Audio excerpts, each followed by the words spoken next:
Boa noite a todos, aos colegas aqui presentes.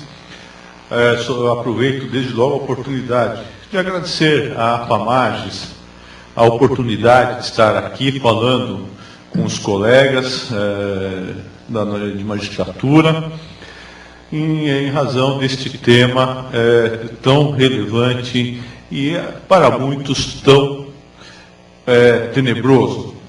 Então, agradeço o Paulo, agradeço o Roque, vamos obedecer a hierarquia aqui na APAMAGES, né?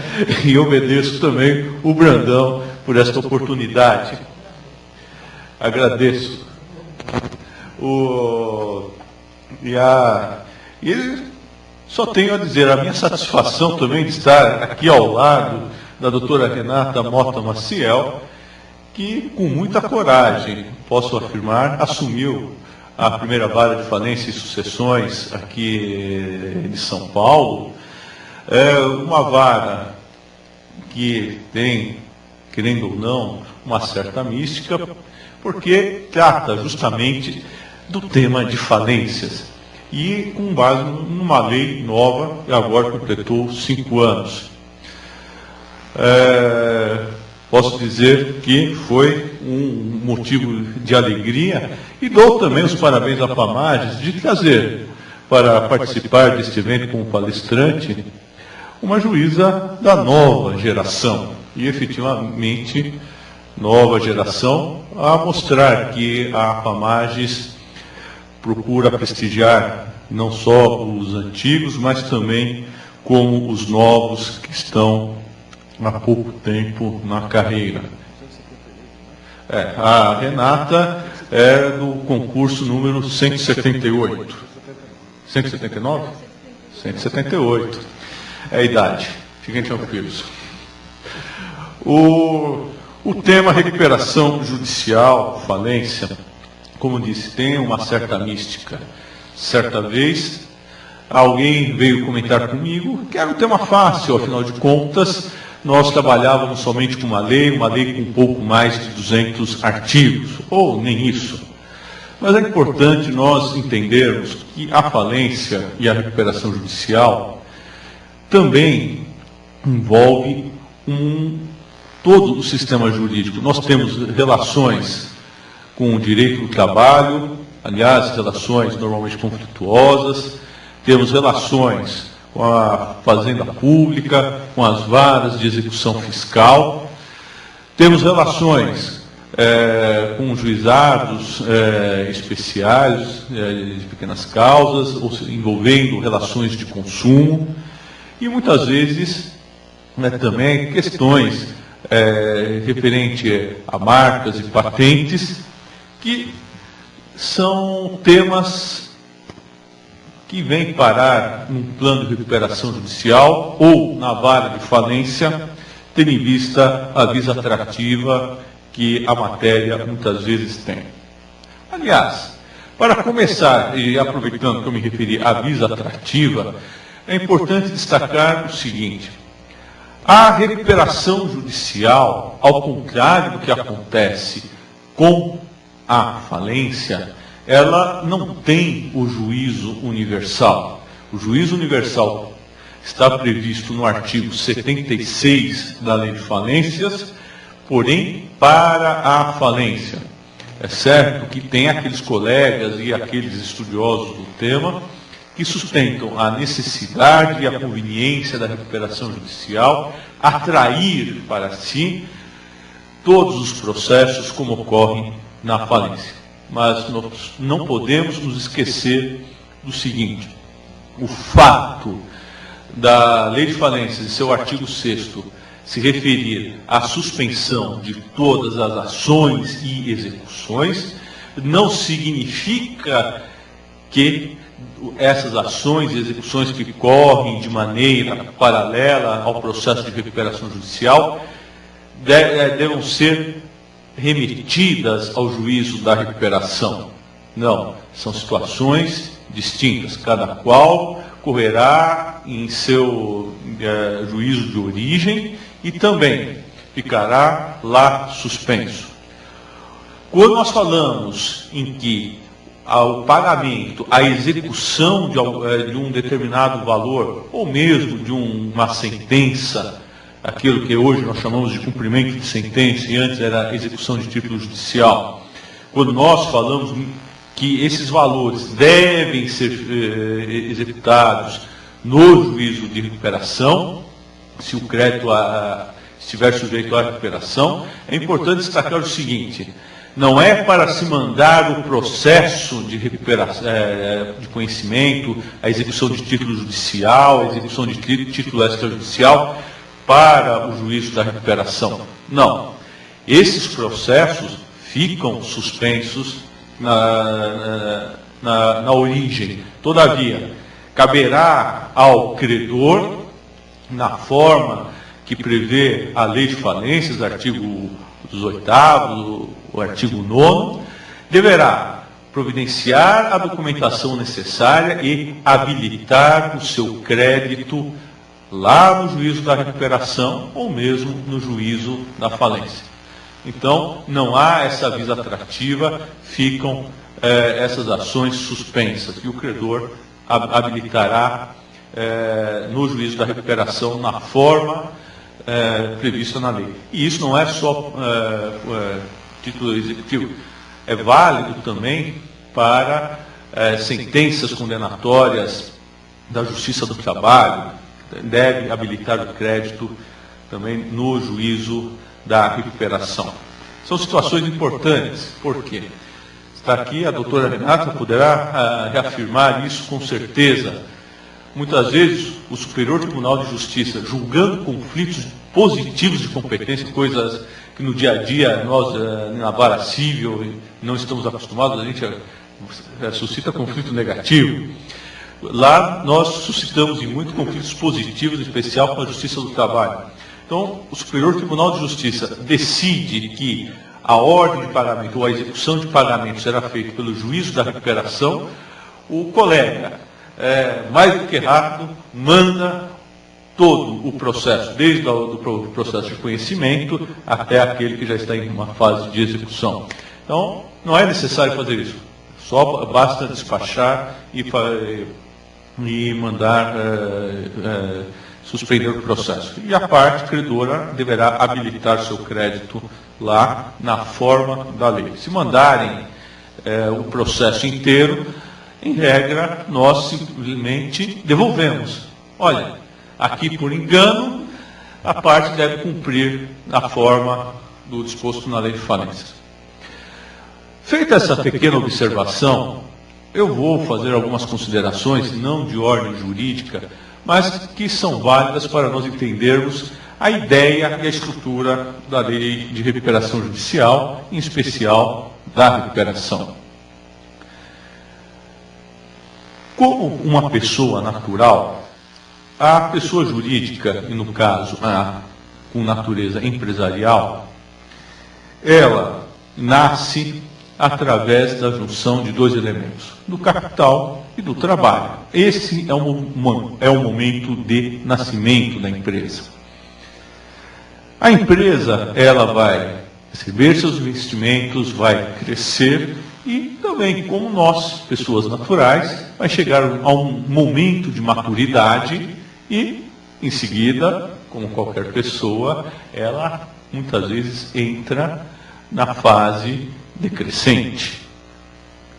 Há uma queda de investimentos por vários motivos e há a necessidade, quando começa essa queda, da empresa se repensar, da empresa procurar novos mercados, procurar novos produtos, sob pena de, num determinado momento, ela vir a morrer.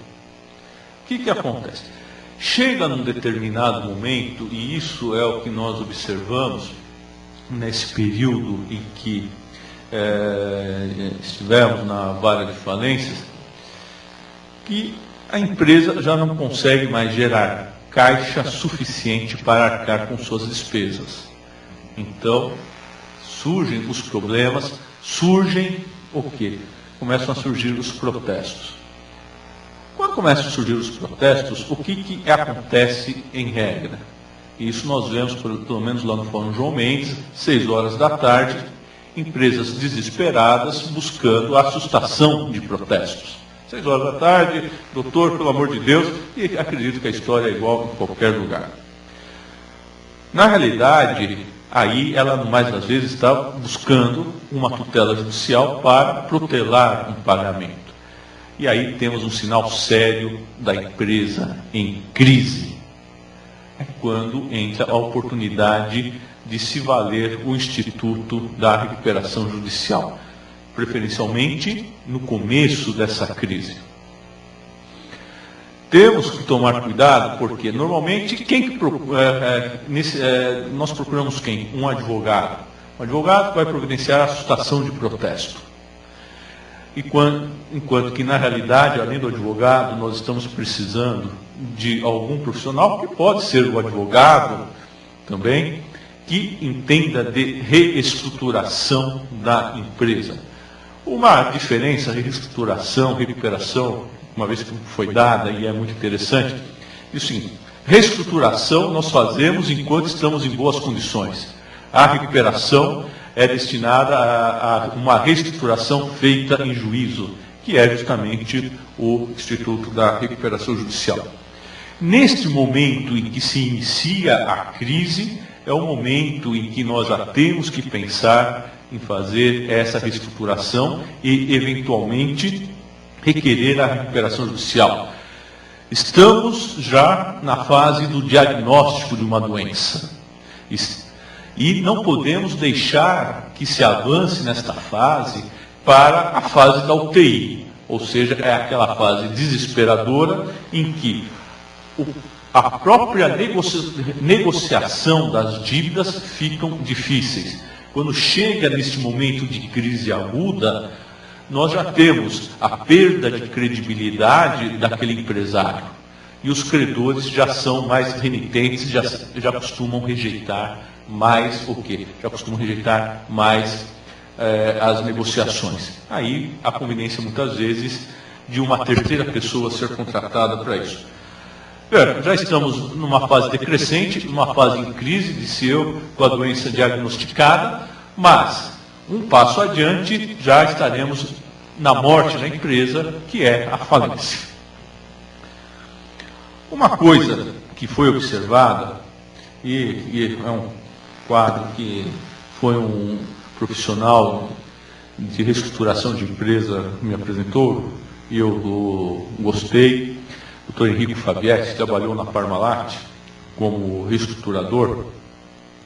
Ele fez uma abordagem, e vocês podem verificar a questão da abordagem, me parece, de administração econômica, de jurídica, efetivamente, não tem nada.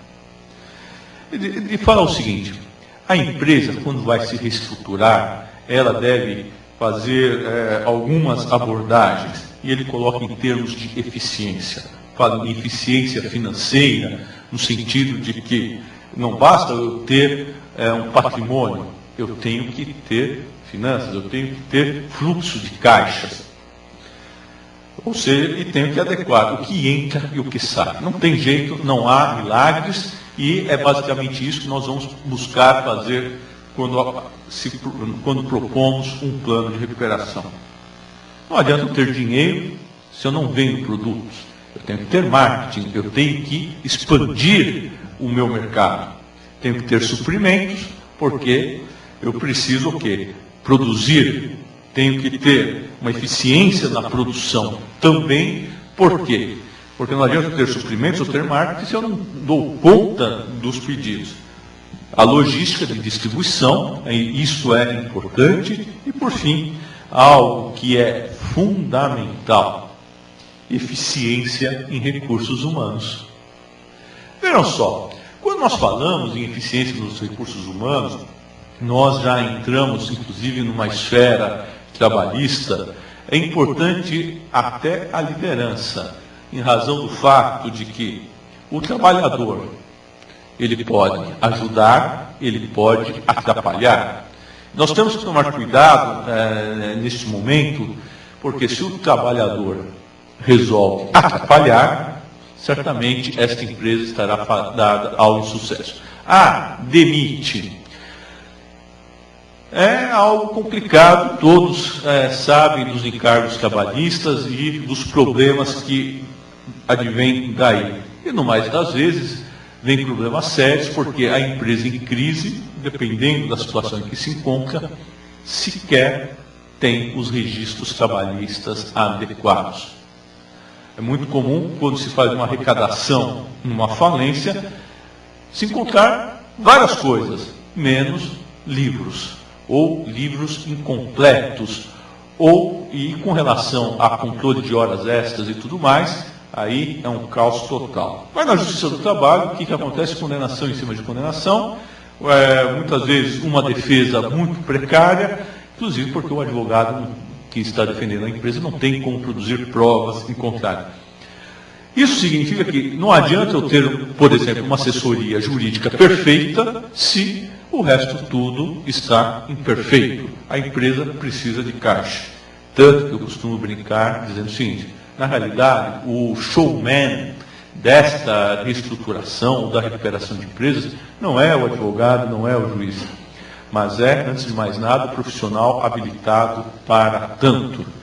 E a área jurídica tem que entrar para evitar que o profissional faça bobagens. A gente está aí pagando por isso até hoje com esses planos econômicos. Brilhantes, porém, todos sem arcabouço jurídico consistente. Pois bem, feita essa primeira abordagem, vamos prosseguir falando a razão deste artigo 51 e a questão da distribuição e a conveniência de resolver logo o deferimento ou não da recuperação judicial. E aqui eu faço só uma observação que a doutora Renata já pôde observar. Alguns, em petições iniciais, começaram a escrever o seguinte: porque o juiz da primeira vara, doutor Alexandre Lazzarini, e o juiz da segunda vara, doutor Caio Marcelo, costumam deferir prazo mínimo de 30 de 60 dias para emendar a petição inicial. Bom, me parece que há um pequeno equívoco aí. O Caio e eu, nós eu dava e ele continua dando, me parece que esta é a linha da doutora Renata, o prazo de 10 dias, em regra. Eventualmente, claro, dependendo do tamanho da empresa, um prazo maior é até razoável. Mas há a questão da análise do caso concreto, que deve merecer muito cuidado. Mas, enfim, chegou na nossa mesa aquela petição inicial, cheia de documentos. Uma coisa que me parece recomendável analisar antes de mais nada é se a empresa está pretendendo a recuperação judicial pelo rito comum, aquela que abrange não só os créditos quirografados, mas também os créditos com garantias reais, os créditos trabalhistas, ou está requerendo a recuperação judicial pelo rito especial, destinada às pequenas e microempresas, onde só se discute o crédito quirografário. Falo isso por quê? Porque tem uma pequena diferença, a começar pelos créditos sujeitos à recuperação judicial. E já aconteceu por diversas vezes o fato de que nós deferimos o processamento, já que não há nenhuma especificação na petição inicial, deferimos o processamento por um rito e depois, lá na frente, quer-se mudar de rito. É algo complexo e a escolha cabe a quem pede a recuperação judicial e não a nós, os juízes, e só vamos pedir que ele identifique, quer um ou quer outro. Nada mais do que isso.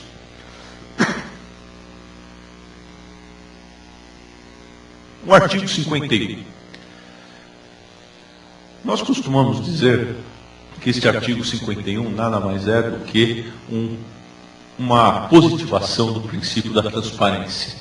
Por quê? É nele que eu devo dar as informações de como está a minha empresa. Ou seja, eu mostro uma fotografia com detalhes a respeito do patrimônio da empresa, quanto vale o patrimônio da empresa, as questões contábeis são relevantíssimas, em especial um item que a gente sempre ignora, denominado projeção de fluxo de caixa, que tem sua razão de estar lá.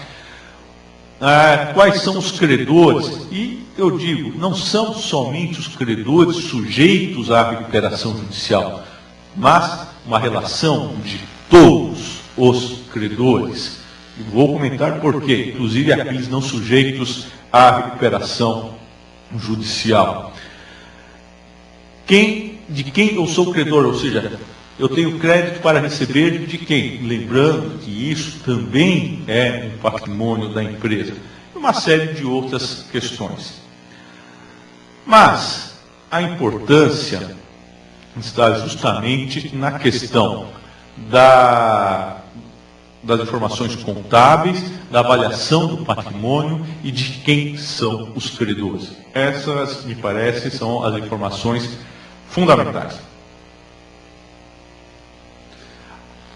Avaliação dos bens. É importante ter em vista que, com esta avaliação dos bens, eu posso chegar, eventualmente, a uma conclusão de quanto vale cada unidade produtiva. É uma informação relevante. A projeção do fluxo de caixa é relevantíssimo para a recuperação judicial. Por quê? Porque a recuperação judicial tem como pressuposto justamente a projeção do fluxo de caixa. Ou seja, é através disso, através da movimentação financeira e daquilo que eu pretendo receber, que eu terei condições de verificar se aquele plano que foi proposto terá condição ou não de ser cumprido. Então, são duas situações. Tá? Quando o credor vai votar se aprova ou não o plano que lhe foi exposto, ele deve comparar a viabilidade daquele plano com aquilo que foi apresentado lá nas informações contábeis e na avaliação dos bens. E ele vai verificar. O fluxo de projeção contábil fala que o senhor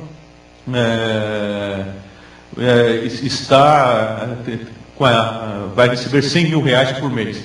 Mas eu vejo aqui que só as suas despesas mensais são de 80 mil reais. O senhor está propondo pagar mensalmente para os credores 30 mil.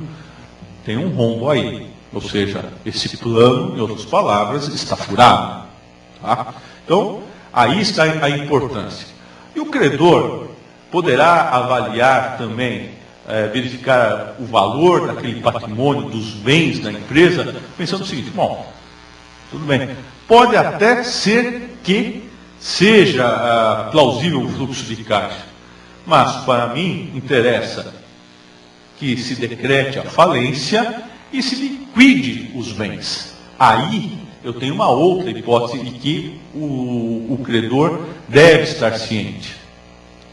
A mesma coisa, eu posso avaliar a empresa, vamos colocar uma bem famosa, vamos colocar a Parmalat, que tem dezenas de unidades autônomas e foi vendendo as suas unidades produtivas autônomas, cada qual independente da outra e com seus respectivos valores.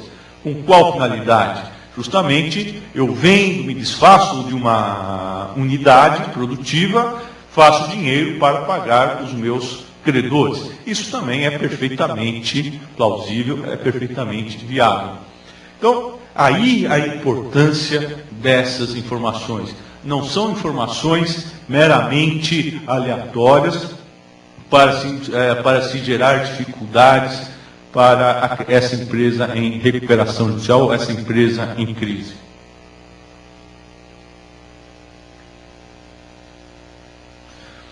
Pois bem, então nós temos aí essas informações de natureza patrimonial. Eu disse também, é necessário que se indique todos os credores da empresa e não só aqueles sujeitos à recuperação judicial. Por quê? Vamos a duas situações muito simples. A primeira, os créditos fiscais. O crédito fiscal não está sujeito à recuperação judicial. Logo, isso significa que a fazenda pública, seja ela federal, estadual ou municipal, pode chegar numa empresa em recuperação judicial e penhorar seus bens, levar a leilão, e a empresa perde o quê? Perde simplesmente o seu maquinário o seu maquinário da qual ela necessita para gerar o fluxo de caixa e, com esse fluxo de caixa, pagar seus credores. Então, é importante que o credor tenha noção disso.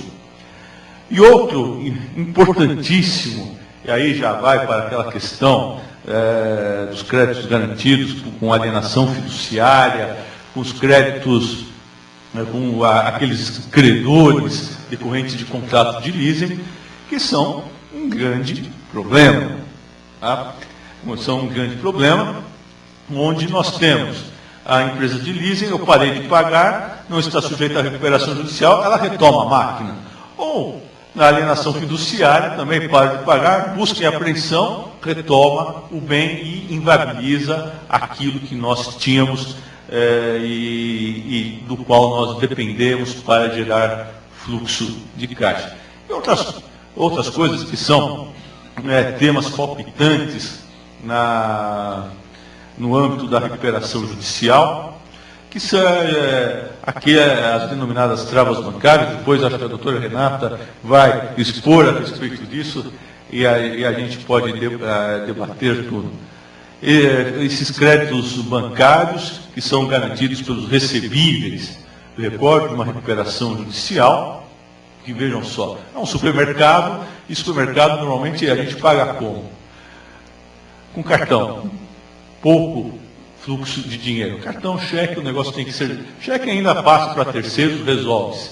Mas cartão de crédito vai no banco e o banco segura tudo. É algo complicado e isso gera também a dificuldade do capital de giro da empresa.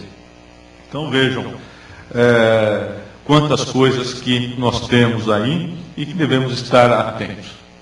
Mas, e daí, para concluir, passar a palavra à Renata, antes que cortem a minha palavra, corta, senão eu fico falando aqui até a meia-noite. Uma recomendação, sugestão, enfim, o processo de recuperação judicial, antes de mais nada, em especial se nós pegamos essas grandes empresas, e essas grandes empresas não estão presentes mais somente aqui em São Paulo, capital, mas nós vimos um grande aumento de pedidos de recuperação judicial agora, nesse momento de crise, pelas outras cidades, principalmente no âmbito do agronegócio. É um processo, posso dizer, multitudinário, palavra bonita, várias pessoas vinculadas aí, desde um simples fornecedor, passando pelo trabalhador, passando aquele fornecedor de dinheiro, o grande banco. Vários interesses estão envolvidos aí. Apesar de ser uma questão documental complexa, é recomendável que a gente defira ou indefira logo esse processamento da recuperação judicial. Porque este período da distribuição da recuperação judicial até o deferimento do processamento da recuperação judicial gera um problema sério, não só para a empresa de recuperação, mas para todas aquelas pessoas dependentes desta empresa. E isso pode envolver não só a nossa vara, mas a vara dos colegas, porque nós temos processos, dependendo da empresa, no Brasil inteiro. Para ter uma ideia, coisa que nós juízes gostamos de falar, questão de estatística, né? Quanta sentença deu, quantos processos tem, essas coisas. Ainda outro dia estava conversando com a doutora Renata, a planilha da vara de falências. 1000 processos em andamento. Ótimo, pouca coisa, né? Só tem um pequeno problema. Esses 1000 processos têm por trás coisas que não aparecem nas planilhas, que são 12.000 incidentes. 14.000? Chegou a 14.000. Só um processo que tem uma complexidade, daí eu tomo a liberdade, eu não sou mais o juiz desse processo, mas o processo da VASP. O processo da VASP, para ter uma ideia, tem um conflito. Quantos? Tem 5.000 incidentes. Mas tem, por exemplo, um conflito positivo de competência no Supremo Tribunal Federal, que envolve a primeira vara de falências dela, a 14ª vara do trabalho aqui de São Paulo, a 6ª vara civil de Brasília, o Tribunal de Justiça de Brasília e o Superior Tribunal de Justiça. São todos suscitados por conta de um único problema. E, fora isso, não se resolve quem está administrando um hotel lá em Brasília. Tem aí uma disputa ferrenha para ver quem vai administrar o hotel. Então são situações complexas. E outra coisa que nós temos que tomar cuidado, como os créditos na recuperação judicial são atualizados até a data do pedido de recuperação, se nós começamos a demorar para decidir este processamento, o que acontecerá? 1 mês, 2 meses, nós estamos mantendo um crédito sem juros, sem correção monetária, estamos dando de graça, de presente,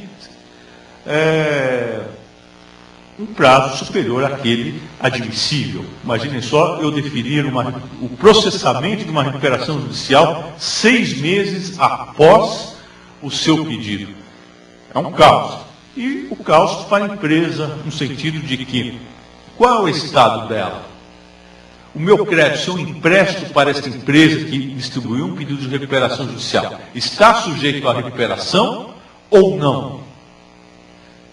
Porque a lei fala que os créditos sujeitos à recuperação deverão aguardar lá. Mas é antes do deferimento ou depois do deferimento?